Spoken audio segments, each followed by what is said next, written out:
A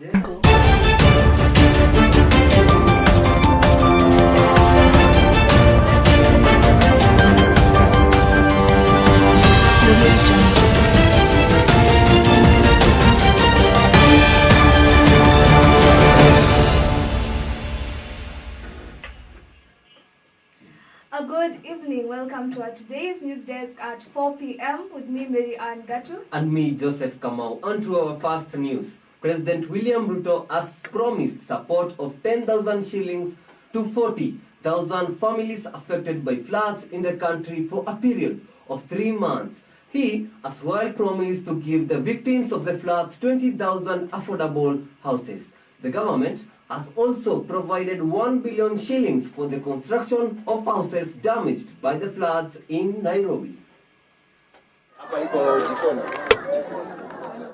Wananchi wengi wamepoteza mali yao, kuna wale wamepoteza maisha yao, kuna wale wamepoteza mambo mengi, na mimi nimekuja hapa kuwaambia households 40,000 hapa Nairobi ambayo wamehamishwa kwa sababu ya safety yao.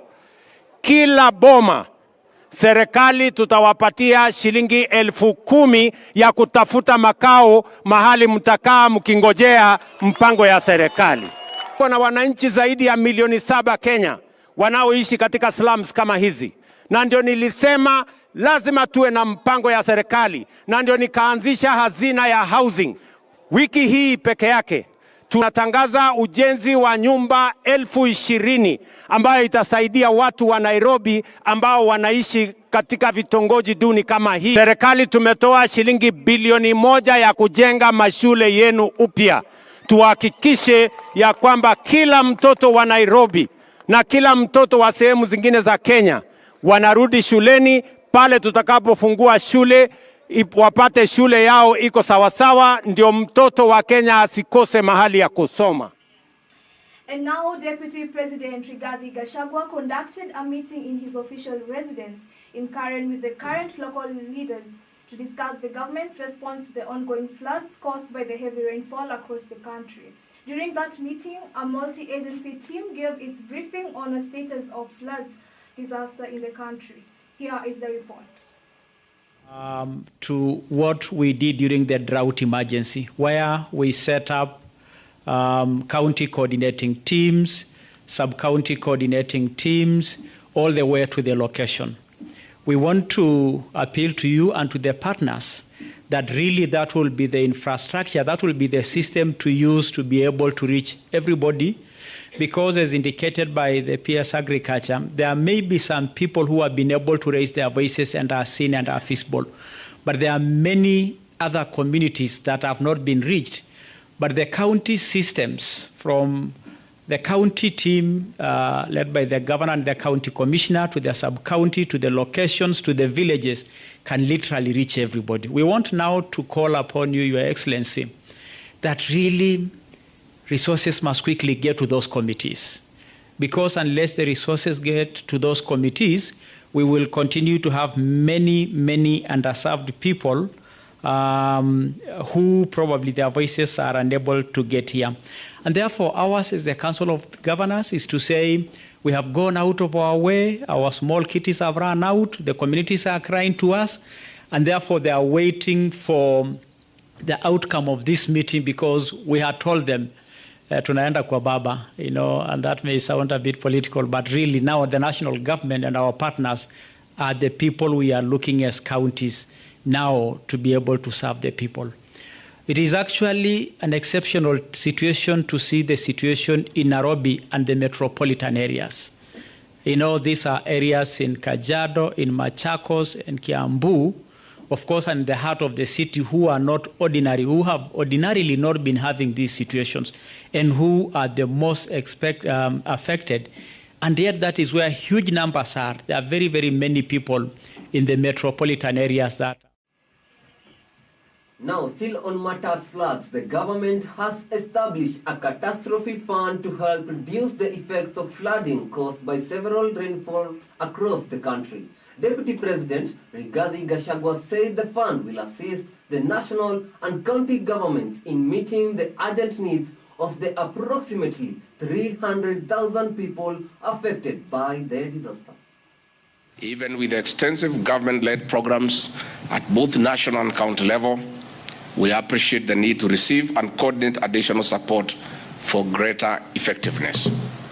In this regard, we are calling on our development partners, the private sector, non-state actors, and individual well-wishers to contribute in cash and in kind.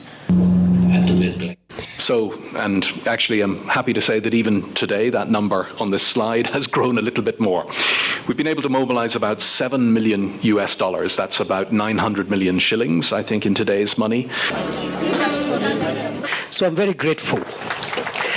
The culture of taking security alerts, weather alerts, public safety alerts seriously is very important. We are just left with just within the estates and the villages where people are still crossing rivers when they should not be doing so. And again, that is sensitization that we continue. Wale wote households 40,000 hapa Nairobi ambayo wamehamishwa kwa sababu ya safety yao. Kila boma serikali tutawapatia shilingi 10,000 ya kutafuta makao mahali mtakaa mkingojea mpango ya serikali.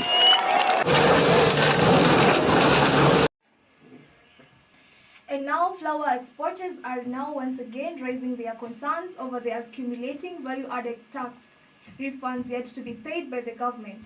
According to Clement Tulezi, the Chief Executive Officer of the Kenya Flour Council, exporters' arrears are now stand at more than 12 billion shillings, with more individual growers owed more than 1 billion shillings.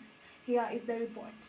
A lot of exporters are struggling at the moment, and therefore every shilling, every dollar, every euro that they lose means so much for their business. I know of exporters who I have talked to, and they have had a loss of over 3 million Kenya shillings. In fact, one is actually at 6 million Kenya shillings through that disaster. Our call is that the government will relook at this and be able to provide for offsetting of these VAT refunds against other tax liabilities to a level where a grower exporter can be able to offset up to maybe 100 million Kenya shillings per month. We have also to look at other markets. If our growing area is expanding, today we are at almost 4,800 hectares. We are looking at doubling that number in terms of production in the next 10 years. And now we're going to take a short break, and then we'll be back with more news updates.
Welcome back. This is Younib TV News at 4. Now, the Employment and Labor Relation Court has given the government and striking doctors 48 hours to finalize a return to work plan that will end the statewide doctor strike.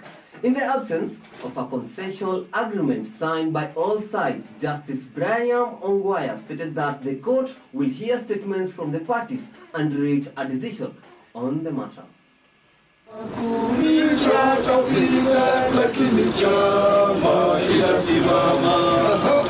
The parties are given one last chance to sit down. I see you have the drafts. A lot of progress has been made. It should be obvious that these negotiations are open-ended, and no party should insist that we must just stick to where we were yesterday. Just go in open faith, look at these documents. Amidst the complexity of the situation, it is imperative to acknowledge the areas of mutual agreement and convergence between the doctors and the government. The obstacle posed by ego-driven actions from the government should not impede the progress towards resolving this crisis and ending the strike promptly. And our role is to strike until we get a return to work agreement. And as we say, our discussion is based on the sanctity of the CBA. There's no way and there's no any other way that you can tell us, or you can reiterate, or you can tell us to believe that if we have a return to work agreement that is not anchored in the CBA, then the formula will be implemented. We have had promises before, and that's why we are focused on seeing commitments and results. And therefore we hope, based on the current situation in the country, that government will stop the chest-thumping attitudes and foot-dragging behavior in resolving this issue of strike. And now the Nairobi County administration is struggling to service 16 billion shillings in unpaid debts from the Nairobi Metropolitan Services. Nairobi Governor Johnson Sakaja testified before the Senate Public Accounts Committee, stating that the county remitted 43 billion shillings to Major General Mohammed Badi, led by NMS during the time. Here is the report. Now, 11 billion out of 28 billion is something in the range of what? Is that 40%? That's almost 40% of what Nairobi received went to the Nairobi Metropolitan Service. The 11 billion that went to the Nairobi Metropolitan Service, we do not have an audit report on that 11 billion. The total amount that Nairobi County government sent to NMS was 27 billion. And then after that, a pending bill of 16 billion. So Nairobians need to be told how 43 billion was spent in 2 years. We have directed the Auditor General to lay the financial statements, or the report of the Auditor General on the financial statements of the presidency before the Senate, so that the Senate can interrogate the utilization of the 11 billion. There was an attempt to push these pending bills to Nairobi County government. And we said these outstanding liabilities incurred by entity at the national level should not and cannot be pushed to the county government, despite the constitutional responsibility remaining with us. I would like to have the people who are responsible for NMS to just come and tell us what actually happened with NMS. Because this issue is not as simple as every time we are talking about for the last 2 years. The accounting officer of the presidency will need to appear before this committee, but the chief executive officer of Nairobi City County Executive, in this case the governor, to whom constitutional responsibility for performance of those functions rests, will also need to accompany the accounting officer of the presidency. Now on to more business news. The government has dismissed the entire board of directors of the Kenya Union of Savings and Credit Union of alleged illegal financial transactions. Cabinet Secretary in charge of cooperatives and MSMEs development, Simon Cheligui, says an audit into the records of the union has revealed dealings that have cost it billions of shillings in losses.